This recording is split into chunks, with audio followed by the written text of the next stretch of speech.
Silence is the language of God. Noise drowns clarity. Just as you cannot hear a whisper in a crowded room, you cannot hear God in the clutter of constant distraction. Research shows the human brain processes thousands of thoughts daily, yet clarity comes when the mind rests. C.S. Lewis often said God shouts in our pain, but whispers in our pleasures. If you want to hear him, you must create sacred silence, walking alone, turning off devices, or sitting still before sleep. In that quiet, the whisper of God can pierce deeper than thunder.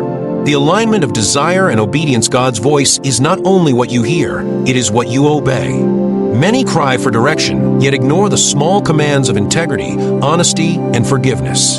Science proves habits shape the brain, obedience reshapes the heart.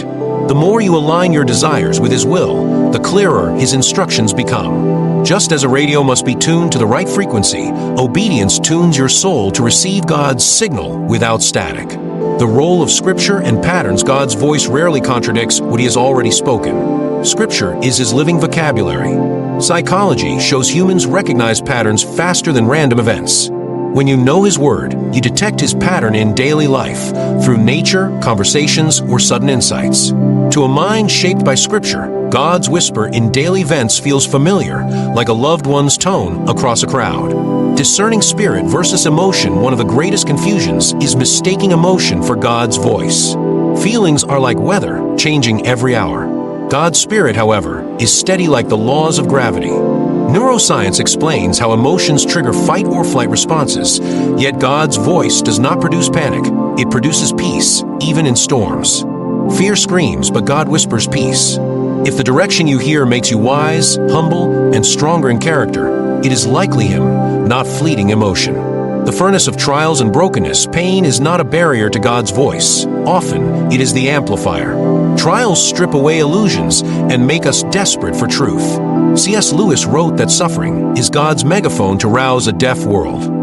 When life collapses, the soul becomes uncluttered, and His voice comes like firelight in darkness. Psychologically, crises heighten awareness. Spiritually, they tune you to dependence. If you allow suffering to make you better, not bitter, you will hear God's direction more clearly than in comfort.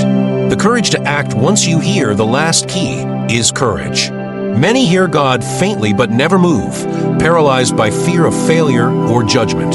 Yet clarity is often given only after obedience begins. Science proves confidence grows with small, repeated actions. Likewise, faith sharpens as you walk forward. When Abraham obeyed, the clarity of God's plan unfolded. Step by step, God does not shout from a finish line. He walks beside you on the journey. To hear Him clearly, you must dare to act on the whisper you already received. The